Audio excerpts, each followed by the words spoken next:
અને તમને ખબર નહીં હોય સાહેબ, યુપીમાં એક મારાવતી મુખ્યમંત્રી છે.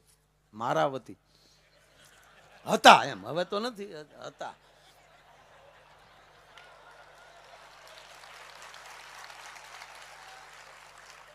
મારાવતી કોઈ મુખ્યમંત્રી થઈ જતું હોય તો મારે કોકના વતી ન બોલવું.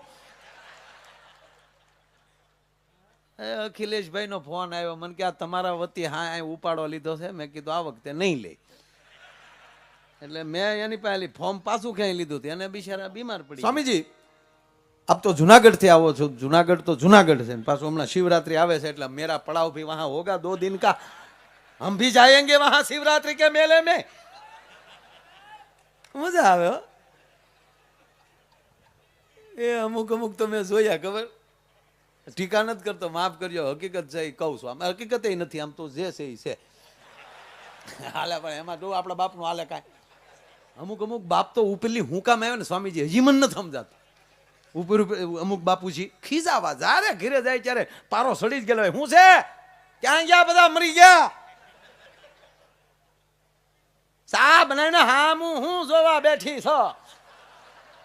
આ કઈક નોખી ઉપડી હો મને. હા તમે જો મોરબી ને મોરબી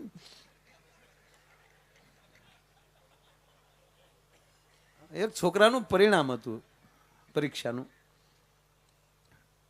એટલે બાપને એમ છું ક્યારે ઘરે જાવ ને છોકરાનું પરિણામ જોઈ લઉં. એટલે ઘરે આવ્યો હતો, એનો દીકરો હાથમાં માર્કશીટ ને આમ આટા મારતો હતો. ત્યાં તો આવીને સીધું ખેંચી જ લીધું અને મીડ્યો જોવા. ગુજરાતીમાં 35, વિજ્ઞાનમાં 37, ગણિતમાં 36, શાલિની બાર, એક મારક નહીં. આચાર્ય ભાસ્કર ભટ્ટ આ હજી જીવે. આ તારો બાપ આની પાસે અમે ભણતા આવા માર્ક હોય. પૂછજે ભાસ્કર ભટ્ટ ને અમે કેમ પાસ થતા ઈ. અને હા એટલા માર્ક. એનો છોકરો કે ઈ તમારું જ છે. ભાસ્કર ભટ્ટ તો કેદું નો ગુજરી ગયો. મને તો જૂના ટકમાલી ઝીડ્યું તો જોતો હતો. મારું તો એ 95% વાળું પીડ્યું બેગમાં. તો ઢીલો પડી ગયો. એવો ખાખા ખોળો નહીં કરવાનો, જ્યાં હોય ત્યાં બધું પડી રહેવા દેવાની. તો હવે તો મોળો મર્યા પરજા તને કે આ તારું જ માર્કશીટ છે. બહુ બહુ દરેક સંગીત તમે સરળતાથી વગાડી શકો, ગાયક સરળતાથી ગાઈ શકે, પણ એક મંજીરું એવું છે કે દોર છૂટે તો જિંદગી બગડી જાય. કાં ટકામાં આવે ને કાં ટેરવામાં આવે. અને અમુક જગ્યાએ સ્વામીજી લાગે બહુ. શરીરના બોડીના અમુક અમુક ભાગ એવા છે કે ત્યાં ટોક આમ જો એક તો આંગળીને ટેરવે ક્યાંક લાગ્યું એટલે તડાકો જ બોલે. એક નળો, એક નાકનું ટેરવું. નાક એક ઉપર માર્યું તો એની આંખે ઓટોમેટિક નો શરદી તો શેડા નીકળે. બોલો. એક એક એક આ યુવાન છોકરાઓને નહીં ખબર હોય, પણ વડીલો બેઠા ને ખબર હશે. એક પગની ઘૂંટી અને એ જેણે આટીએ સાયકલો હાકી હોય ને, નાના હોય, અને એમાં પેન્ડલ ન હોય ને, જેમ ત્રાહાથી નામ મારવા જાય પેન્ડલ, અને જે પગ હરે ને જે ઓલી ધરી એકલી ઘૂંટીએ જે તડાકો આવે એમાં પેન્ડલ ન હોય, એકલી ધરી જ હોય. ઈ વર્ણન આયલી ન થાય. ઈ તો જેને તડાકો બોલ્યો હોય એને જ ખબર પડે ભાઈ. કારણ કે અઘરામાં અઘરું વાદ્ય છે. આ સ્ટેજ ઉપર વધારે મહેનત કરતા હોય તો અમારા મંજીરા વાળા. પણ પાછો તુલસીભાઈ નિયમ એવો છે કે મહેનત વધારે ઈ કરે, પછી પ્રોગ્રામ પૂરો થશે એટલે ઓછામાં ઓછા રૂપિયા ઈ લે. વળખાય વાંદરો ને માલ ખાય મદારી. અરે આ પૂરા દેશનો આવો નિયમ છે સાહેબ. બળ કરે એને નથી મળતું.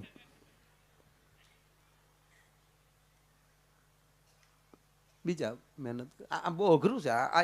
આની જેવાય કે યોગા નહીં.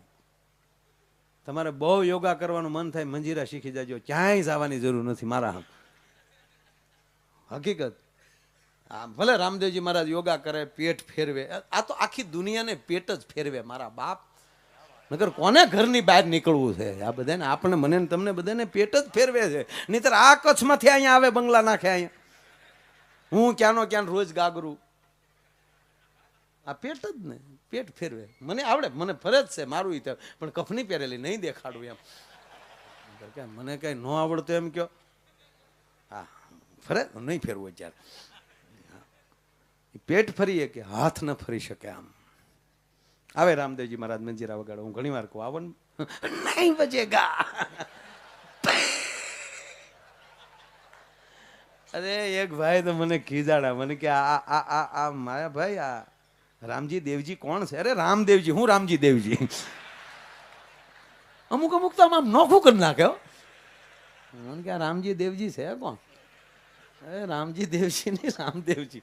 અરે હમણાં અમે કચ્છમાં જતા હતા, હકીકત બની ભાઈ, મારી સાથે એક ભાઈ હતા. હું ક્યારેક ક્યારેક આમ દૂર જવાનું હોય ને તો કોઈકને સાથે આમ લઈ લે, એટલે આમ હું થાય સ્વામીજી. એટલે મેં એક ભાઈને હારે લીધેલા. તે અમે આમ રસ્તે, હું તો ગાડીમાં સૂતો હતો, અમે ડ્રાઈવરની ભાઈ બે જાગતા હતા, અને એમાં મને ઓચિતા જગાડ્યો. મને કે ઊભા થાવ.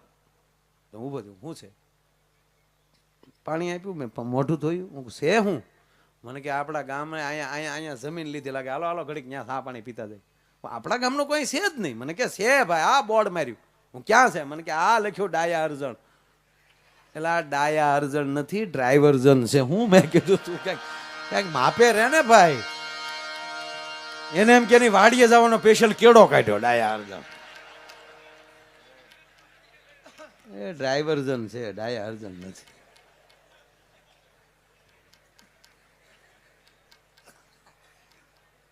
એટલે ભાઈ મને કહેતા, મને કે આ રામદેવજી મહારાજ મને કે આ યોગા શીખવાડે, મને કે આનાથી હું બધું સારું થઈ જાય. મેં કીધું હા ઘણા ને ફેર પડ્યો. મને કે હા ખોટું છે. મેં કીધું તારે એક માટે ખોટું, એટલે કાંઈક દુનિયાને ખોટું ફાવે એ કરે.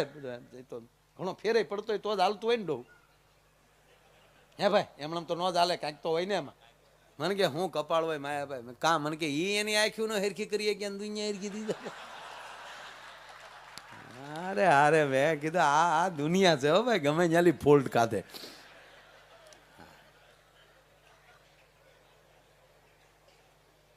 અરે એક જગ્યાએ પ્રોગ્રામમાં ગયો, બેનો બેઠી બેઠી નખ ઘસ્યું છે. મેં બેનો શું કરો? મને કે નખ ઘસીએ ભાઈ. મેં કેમ? મને કે ભાઈ રામદેવજી મહારાજે કીધું નખ ઘસીએ ને તો વાળ વધે ને કાળા થાય. હું કહું તો આકો. બધાય બેનો નખ ઘસતા થાય, એક બેન તો એમણામ જ બેઠેલા આમ આમ.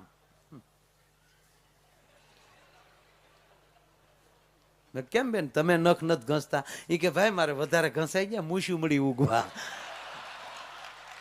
નો સાળો કરાય, નો ફાવે. હે પણ વાત એ કરતો હતો, સ્વામીજી આપ જુનાગઢ થી આવો છો, શિવરાત્રીનો મેળો હાલ્યો આવે છે.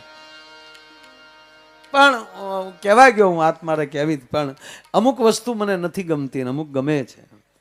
આ મેં સંતોને જોઉં છું ને સાહેબ, વખાણ નથી કરતો. આ સ્વામિનારાયણ સંપ્રદાયે આ ધરતી ઉપર મોટામાં મોટું કામ કર્યું હોય ને તો આ ધરતીમાં નિર્વ્યસની કરવા માટે એક આ મોટામાં મોટો જબરજસ્ત ફાળો. ત્રીજી વાત કે એક પણ સંત ગ્રેજ્યુએટ વગરના નથી સાહેબ. ઈ ધારે તો મોટા એન્જિનિયર પણ હોય છે, સારા ડોક્ટર પણ હોય છે, પણ એને ઈ બીમારી કાઢવા કરતા જગતના માણસોની અંદર અધર્મ રૂપી એમ કહેવાય બીમારી ગળી ગઈ છે, એ કાઢવા માટે સાહેબ ભેગ પહેર્યો છે. એટલે હું આપ બધાને વંદન કરું છું, કારણ કે એવા એવા જમીનદાર બાપના દીકરા, એને જો સંપત્તિ હારે જ જો રહેવું હોત તો એની ઘરે તો એ જન્મા જ થા ભાઈ. અને એટલી મહેનત અહીંયા આપણી વચ્ચે કરવી એની કરતા પોતાની ઓફિસમાં સાહેબ 15 માણસ તો વ્યવસ્થિત હાચવી જ રાખે આ હજારોને હાચવવા કરતા. આ નરું સત્ય, તમને કોઈ રૂડું નથી લગાડતો, પણ આ મને ગમે. હા અમુક જગ્યાએ છે એવું કે ઘિરેલી કંટાળી ગયા ને પછી બાપુ પાસે વૈયા ગયા, ત્યાં 15 દી તપેલિયું ધોયું, 4 દી ગાંજો હરખ્યો કરતા ઈકી ગયા, સલેમ ભરતા આવડી ગયું, પછી જે કપડા પહેરીને ગયો તો એ મળ્યા ફાટવા, એટલે ગુરુના ધોત્યા જે જૂના હતા એ મીડ્યો પહેરવા, એમાં ડાયરેક્ટ બાપુ થઈ ગયા. 2 હારી ગાળ્યું બોલતા આવડી જાય, સટ ક્યાં હતા. એ જગત કેટલું તમે કલ્પના તો કરો સાહેબ. આ મારું ને તમારું દેશ, મારું ને તમારું ગુજરાત, એની જનતા કેટલી ભોળી છે કે ખાલી ભગવું કપડું માથે આવી જાય, અંદર કોણ છે એ નથી જોતા ને પગમાં પડી જાય છે.